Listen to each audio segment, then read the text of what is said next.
आपके शादी ब्याह और हर एक गेट टुगेदर के लिए सबसे बेहतरीन वेन्यू टाउन हॉल, उल्लासनगर के बीचों बीच स्थित लैविश हॉल, जहां आप शादी ब्याह, ring ceremony, birthday parties, anniversary या फिर किसी भी गेट टुगेदर को मना सकते हो। टाउन हॉल, जहां 100 से लेकर 500 तक की कैपेसिटी के लिए बैंक्वेट हॉल्स अवेलेबल हैं। Town hall 7303000005। टाउन दर्शन न्यूज, समाचार ही नहीं विचार भी। महाराष्ट्र सरकार द्वारा गुरुवार को शहर के ज्वलंत मुद्दे खतरनाक इमारतों पर अध्यादेश पास किया, जिसके बाद हजारों लोगों को राहत मिलने का रास्ता साफ हो गया। इस मुद्दे पर विधायक कुमार एलानी लगातार सक्रिय भूमिका निभाते रहे हैं। गुरुवार रात विधायक कुमार एलानी के कार्यालय में पत्रकार परिषद का आयोजन किया गया, जहां विधायक कुमार एलानी, भाजपा जिलाध्यक्ष जमनूपुर स्वानी, पूर्व स्थायी समिति सभापति टोनी सीरवानी, दीपक छतलानी, पिंटो भटीजा, मनोहर किमचंदानी, चार्ली पाड़वानी, लाल पंजाबी, प्रदीप रामचंदानी, राजेश वद्रिया, महेश सुखरामानी, मनोज साधनानी, शेरी लुंड आदि नेता मौजूद थे। धोखादायक बिल्डिंगों का मुद्दा चला, काफ़ी टाइम हमने इसकी कोशिश की कि उल्लासनगर में जितनी भी बिल्डिंग है, कंस्ट्रक्शन है, वो रेगुलाइज हो।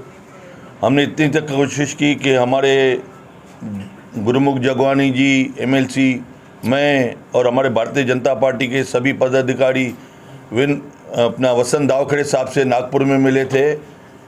उनको रेगुलाइजेशन करने के लिए, अध्यादेश पास करने के लिए हमने शुरुआत की और वहाँ पे अध्यादेश पास भी हुआ नागपुर में।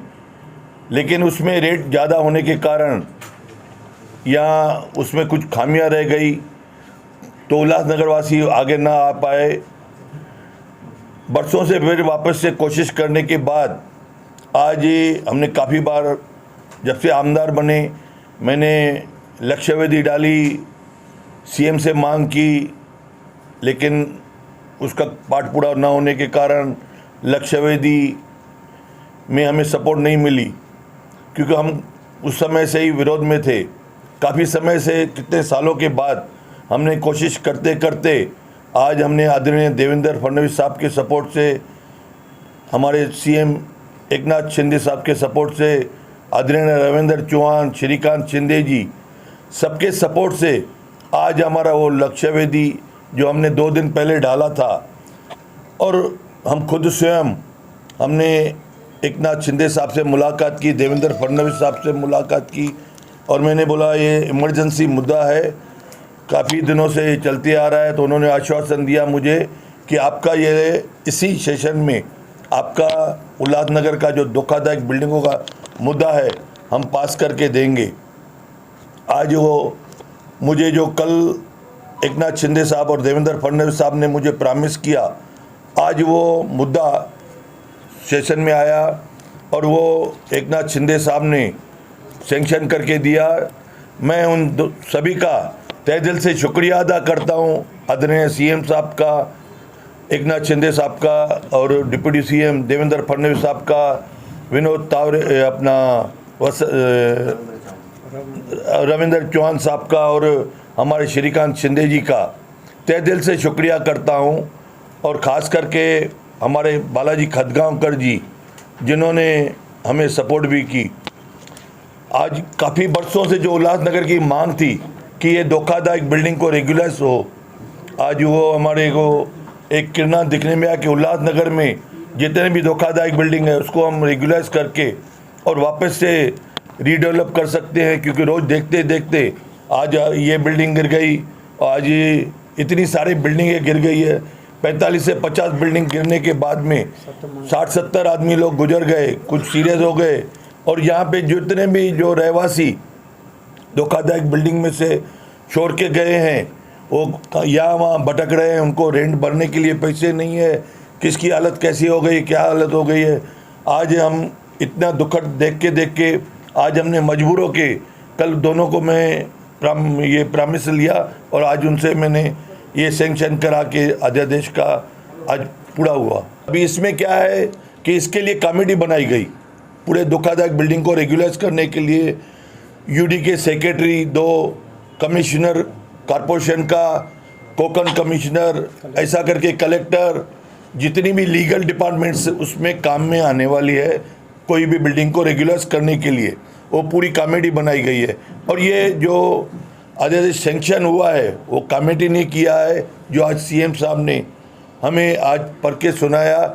कल परसों जीआर की कापी आएगी, मैं आप सबको एक एक कापी दूंगा।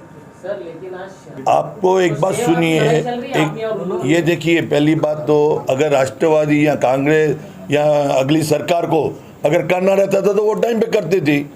उन्होंने आज तक उसको उल्लासनगर को कभी देखा तक नहीं, उनकी रूलिंग थी तो भी नहीं किया। ये पहली बार हमारी रूलिंग है, ये भारतीय जनता पार्टी और शिवसेना एकनाथ शिंदे ग्रुप की, जिसमें हमें ये चांस मिला है।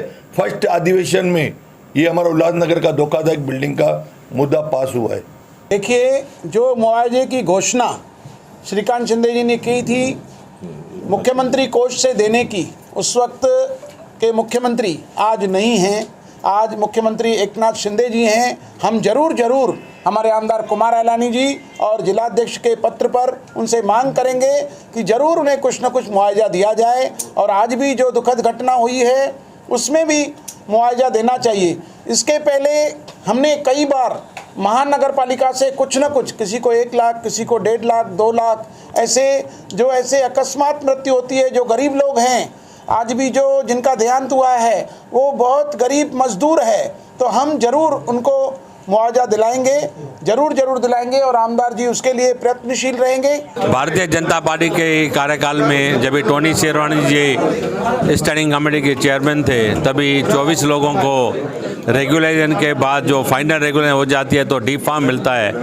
उन 24 लोगों को डी फार्म मिला था और हम चाहेंगे कि बाकी जो भी लोग का डी फार्म रहा हुआ है उनको भी जल्दी से जल्दी मिले। आजचा दिवस उल्हासनगरसाठी एक विजयाचा दिवस आहे। खरं म्हणजे तर आपल्या उल्हासनगरला महाराष्ट्राचे मानचित्रमध्ये होता की न होता ह्याची कल्पना आमच्याकडे नव्हती। आज आम्हाला दिसून आला की प्रत्यक्ष मुख्यमंत्री साहेबांनी एवढा लक्ष दिला आपल्या शहरावर। ह्याचे कारण कसं आहे की आपला दुर्दैव होता की मागच्या वेळी जेव्हा भारतीय जनता पार्टीची सरकार होती तेव्हा आमदार राष्ट्रवादी काँग्रेसचे होते, त्यावेळी आपण हे काही करू शकले नाही। आणि हे 2.5 वर्ष अपोजिशनमध्ये असून माझे आमदार, माझे शहरचे आमदार कुमार अलानींनी खूप प्रयत्न केले आणि त्यांना यश मिळालं नाही, कारण ते सत्तेमध्ये नव्हते। सत्तेमध्ये आल्यानंतर पहिल्याच अधिवेशनमध्ये आणि एवढे काही देणं आणि स्वतः मुख्यमंत्रीने उल्हासनगर शब्द उच्चारणे आणि आमदाराचं नाव उच्चारणे, कुमार अलानी कुठे आहे हे कमी नाही आहे उल्हासनगरसाठी। बालाजी किणेकर कुठे आहे आणि एक श्रीकांत शिंदे कुठे आहे हे शब्द विचारले। मी ऋणी आहे मुख्यमंत्रीचा, उपमुख्यमंत्री आमचे देवेंद्र, आमचे नेते, त्याचा मी ऋणी आहे। रवींद्र चव्हाणाचा ऋणी आहे की आज उल्हासनगरमध्ये जे आपण प्रश्न मार्गी लावला आहे, आजचा जे प्रश्न आपण जे मार्गी लावला आहे ते प्रश्न एवढा चांगल्या रीतीने आपण मार्गी लावला की आपल्याकडे कुठला आपण प्रश्न याबाबत सोडला नाही। आपण विचारायचे काय होणार मालकीची गरज नाही आहे, मालकी तुम्हाला थेट सरकार देणार आहे। दंडाचा काय होणार, 200 रुपये फूट फक्त दंड लागणार आहे। माझी डेव्हलपमेंटसाठी मी कोणाला बिल्डिंग देऊ, तुम्ही कोणालाही ठेका देऊ शकता, तुम्ही तोडून तुमची बिल्डिंगचा प्लॅन पास करून कुठल्या बँकेतून कर्ज घेऊन आणि उल्हासनगरमध्ये चांगली जागा बनवून स्वतः बसू शकता। माझा शहर जो मागच्या खूप वर्षापासून लोक मरत होते आणि आम्ही काही करू शकत नव्हते, आज आम्ही त्या लोकांना, जेवढे लोक मेले आहे त्यांना आम्ही खरी श्रद्धांजली देतोय की आम्ही आज काही केले, आमची सरकारने केले आहे, तर सगळं त्यांची जीवावर आम्ही केलं आहे। आज दुर्घटना घडलेली आहे, आज उल्हासनगरमध्ये आजही एक माणूस मृत्यू पावलेला आहे, त्याला खरी श्रद्धांजली आहे। आणि माझे आमदार आणि सगळे आमचे भारतीय जनता पार्टी शिवसेनाचे नेत्यांना मी मनपूर्वक मी धन्यवाद देतो। प्रत्येक उल्हासनगरचा नागरिक आपला ऋणी आहे आणि असंच जर उल्हासनगरला तुम्ही हे लक्ष दिला तर उल्हासनगरच्या लोकांमध्ये खूप ताकद आहे, कष्ट करण्याची, मेहनत करण्याची। हे परत उभा करणार आहे उल्हासनगर आणि परत तुम्ही आम्हाला फक्त थोडी ताकद द्या, आमचे लोक तुमचे मागे खंबीरपणे उभं राहणार आहे. आज तुमच्या मागे आहे, उद्या पूर्ण शहर तुम्हाला भरभरून मत देणार आहे. एकदा परत तुमचा पूर्ण सरकारचं अभिनंदन. पहले तो जो पहला ऑर्डिनेंस था जिसमें कट ऑफ डेट 1/1/2005 थी, इसमें कट ऑफ डेट 31 दिसंबर 2021 कर दी गई है.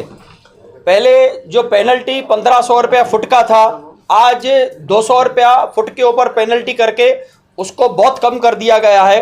तीसरा हमारी मांग थी क्लस्टर स्कीम 10,000 मीटर की, मतलब 2.5 एकड़ की नहीं होनी चाहिए, 4,000 मीटर की होनी चाहिए. वो हमारी मांग उन्होंने मानी है, 4,000 मीटर की क्लस्टर दी है. साथ में बिल्डिंग को 4 FSI दी है और उसमें एंसिलरी FSI 0.6 रेसिडेंशियल के लिए, कमर्शियल के 0.8 FSI दी है. साथ में जिन लोगों के एग्रीमेंट रजिस्टर्ड नहीं है दुकानों के और मकानों के, तो उनको बिगर किसी पेनल्टी के उनके एग्रीमेंट रजिस्टर्ड होंगे. एग्रीमेंट रजिस्टर्ड होंगे तो उनकी सोसाइटी बनेगी. सोसाइटी बनेगी तो उनके नाम पे DDR के द्वारा उनको डीम्ड कन्वेनेंस मिलेगा और प्रॉपर्टी रीडेवलप करने का अधिकार उनको मिलेगा. उनके नाम पे प्रॉपर्टी कार्ड आ जाएगा. आज तक उल्लासनगर में ऐसा हुआ है कि आमदार एक पार्टी का रहता है और महाराष्ट्र में जो सरकार है वो दूसरी पार्टी की रहती थी. ये पहली बार आमदार जो है और सरकार दोनों एक ही पार्टी के हैं, दोनों रूलिंग पार्टी के हैं. और हम हमेशा बोलते थे कि अगर आमदार और सरकार एक ही पार्टी के रहेंगे तो शहर का ज़्यादा भला होगा, ज़्यादा शहर के जो प्रॉब्लम्स हैं सॉल्व हो गए. उसका नतीजा आज हमको देखने को मिला है कि शहर का आमदार श्री कुमार लानी जी हैं, हमारे शहर के दूसरे आमदार वो भी गणपत गायकवाड़ जी या बाला किनीकर जी हैं, वो भी रूलिंग पार्टी से वास्ता रखते हैं. हमारे डॉक्टर श्रीकांत शिंदे जी जो खासदार हैं वो भी शिवसेना के हैं. और सरकार जो है एकनाथ शिंदे जी और मुख्यमंत्री और मुख्यमंत्री देवेंद्र फडणवीस जी हैं. तो इसके कारण हमारे शहर का जो आज ही से हमको उसकी जो रिज़ल्ट मिली है और आगे भी जो ये शहर का जो काया चेंज हो जाएगी वो उसके जो निशान है वो आज से चालू हो गए. शुक्रगुजार है हम हमारे माननीय मुख्यमंत्री जी, उप मुख्यमंत्री जी रविंद्र चौहान जी का, खासदार श्रीकांत शिंदे जी का, तीनों आमदार कुमार जी, बालाजी किनीकर जी, गणपत जी का, जिन्होंने शहर को 1947 के बाद आज एक खुशी का मौका मनाने का दिया है. इस शहर में जो बिल्डिंग ओनर जो भी जिनकी भी धोखादायक ये थे बिल्डिंग्स थी, उनको जो उनके ऊपर तलवार लटकी हुई थी, डेवलपर कौन, लैंड ओनर कौन, फ्लैट ओनर कौन, आज वो तलवार हट गई. धन्यवाद पूरे महाराष्ट्र सरकार का. 2022 को करें गुड बाय, 2023 का वेलकम करें महादेव के साथ. पशुपतिनाथ में जय बालाजी पैकेज टूर्स लाए हैं नेपाल यात्रा 25 दिसंबर से 4 जनवरी तक, जिसमें पशुपतिनाथ मंदिर के दर्शन के साथ साथ पोखराज हिल स्टेशन, गौतम बुद्ध जी के जन्म स्थान लुम्बिनी पर भी घुमाया जाएगा केवल 16,000 रुपए में.